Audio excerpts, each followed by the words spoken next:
All right, today I wanted to do the login and registration templates and just kind of go over the controllers and routes in the application. And so registration, I think I've mentioned this before, but I'm not asking for emails simply because um, I want more people to use it. And I know some people, especially in today's world, don't love giving up an email address. They have to make a new one or a dummy one or whatever. So for this purpose, I just want to get people to test it out and give me some feedback, and hopefully the final version will then have an email in it, but I don't really need it. There's no reason for it. So just username, password, confirm password. The username and password have to be at least 8 characters in length.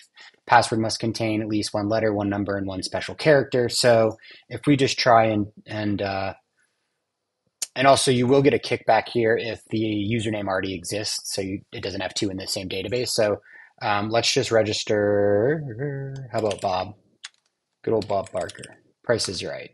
Bob Barker. So let's just say we try and not put a password in. Okay, it will give us flash our warnings. Password must be at least 8 characters long. Must contain a number, letter, special character. So let's just try and not do one of those just to test out and see how this is working. Bob Barker. And let's just do, I'm not going to put in a special character here. Oops. Oh, and it's not 8 characters long. So there we go. So that's how the registration works. Let's take a look at the code right here. And so in our users.py, the controller here, I've imported, the usual suspects here, and then flash.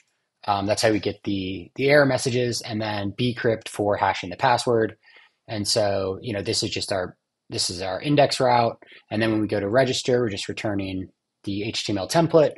And then when we go down here to actually register, I'm first going to validate the data here. So this is what gives us the error messages. So if I switch over to the user model, which is here, and again, we're just importing Flash. And then I'm not using this right now for email, but I will eventually. That's just to check, do a double check, even though there's an HTML element tag for email and I won't let you put in not an email. There are ways around it. So this is just kind of another check to make sure it's a real email once I do that.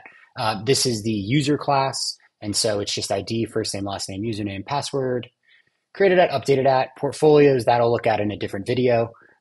That's just to connect each user's portfolio to their portfolio. And then I will add email in here eventually, but that'll be a ways down the road. And then let's go down to our validating during registration. So this is checking, basically it's just setting this is valid to true. And then any of these errors will switch is valid to false. And then of course use the flash method to pass the error message to the user. And it's just, as I mentioned at the beginning, it's just to make sure the first name and last name aren't blank. Username and password have to each be 8 characters. Make sure there's a digit, make sure there's a letter, and make sure, this one is to make sure there is a special character in it. And then this is checking to see that the username doesn't already exist, because I don't want the same username in the database, obviously. I will switch this to email because that's a more unique thing once I add that. But for now, this is just going to run a get all function from the database. So I'll take a look at that. Where are we? Get all, so just selecting star from users, creating a list of users, and then running through the list of users, and making sure that the username the user just put in isn't equal to the usernames in the database. That's all this is doing. If so, it'll kick you back for false. So that is, whoops. And then here's where we create the data dictionary to avoid any kind of like malicious SQL injections. So putting that into a dictionary, and then that gets passed to just a simple save query. So insert into, everything you need.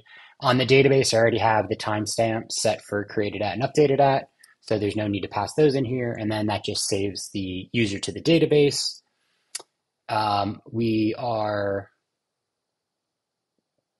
So that's saving here, grabbing the user ID, and then I'm storing the session user ID and session first name.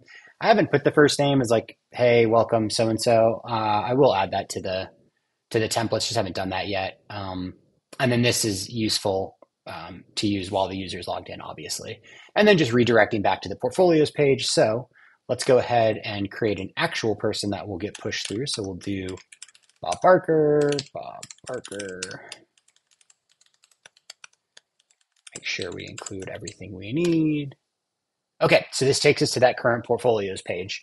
And I will do the portfolios all in the next video. We'll go over how the portfolios and create them and all that. I just wanted to do login and registration for this video, so they don't get too long. I'm trying to keep all the videos to 10 to 15 minutes.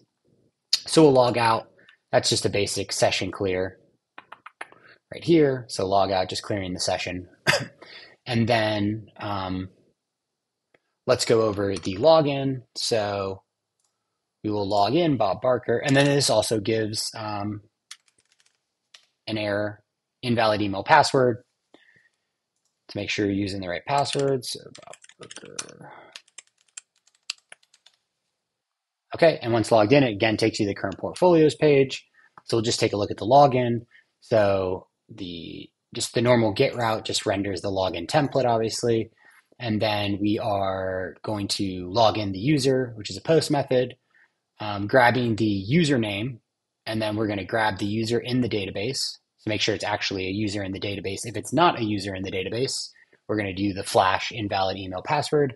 I find this easier just to do in the controller, rather than just because it's a single, these are each a single thing, than to do it in the model file, which certainly could do, but just because it's such little information, whereas, the registration one, it's quite extensive. All we really need to know here is that the user and the password actually match. And so this is checking the database, make sure that user is real. If not, we'll redirect them like I showed you with the error message. And then this is just the bcrypt to check the password hashed.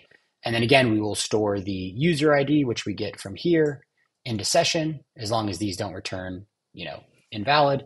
And then we are also going to store the first name, as I mentioned. I'll eventually put that. I'm just still kind of deciding, I don't know where I want the username to go, but I do want it so that it shows that the user's actually logged in.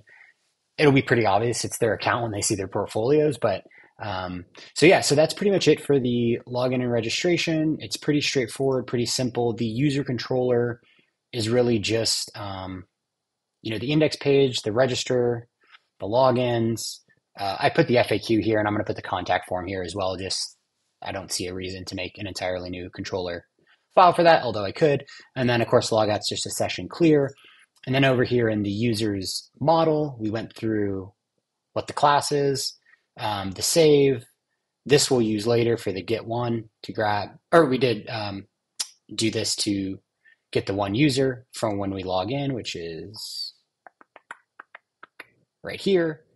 And then get all, this is just to make sure the users aren't in the database, and then validate their registration stuff here. So wanted to keep the user model and controller pretty simple, straightforward. It's just basically login and registration.